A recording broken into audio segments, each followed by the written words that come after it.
अदिनिया रथयात्रा बंद नहीं पुणी थे बर्षिंट गजपति दिव्यसिंह देव से 2 दिन तले इस्कन जेभिसी नुआ अध्यक्ष को ए संपर्क में चिठी लिखि अवगत कराई प्रधानमंत्री और राष्ट्रपति को चिठी दि जाइए। नीलाद्रि विजय पर भी एक प्रतिनिधि मंडल प्रधानमंत्री और राष्ट्रपति को भेटे। इस्कन अदिनिया रथयात्रा बंद पर केंद्र सरकार हस्तक्षेप निहाती आवश्यक बोली बैठक पर आयोजित एक सांबादिक सम्मेलन में गजपति दिव्यसिंह देव एने सूचना देते। कहले जे गोटे शास्त्र चर्चार आवश्यकता रही हाँ ठीक अच्छे करवा तेणु मार्च मास 2025 भुवनेश्वर आप विद्वान मैंने गले इस्कन इंटरनेशनल विद्वान मैंने आसिले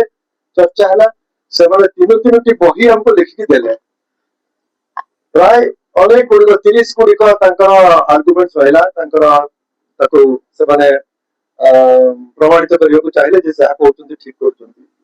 कर गोटे थिला देश काल पात्र न्यास कौन से कहते आप भारत भितर जहाँ संभव बाहर संभव नुह कारण देश अलग होगा पात्र भी अलग होगा काल भी अलग होगा तेणु विशेषकर देश से देश अलग नियम ए देश अलग नियम आप प्रत्येक सहर में रथयात्रा करें अनुमति मिलूँ मिलना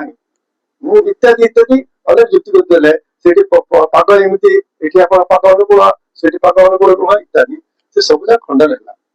से विद्वान मैंने कहले कि देश काल पात्र न्याय आप केमी यात्रा करेंगे परिवर्तन कर धरतु भारत ओडिशा कौन होनी कि प्रत्येक जगह जो जगन्नाथ मंदिर अच्छी रथयात्रा हो रथ हो किंतु सब उत्सव पालन कर ठीक टिके किसी ना भोजी भात करके सत्संग करके भगवान का नाम करके भगवान काढ़ी बुले पुणी कलश रखुं तेणु ये सब परिवर्तन भगवान को भोग कौन लगे भगवान को यात्रा केमी करेंगे टोटाल फ्रीडम अच्छी आपण देश आपणकर व्यवस्था आपणकर सुविधा को लेकिन आप किंतु तिथि परिवर्तन करेंगे ना यहाँ विद्वान मैंने कहले अनेक धर्मशास्त्र अच्छी तिथि केवे परिवर्तन हुए ना।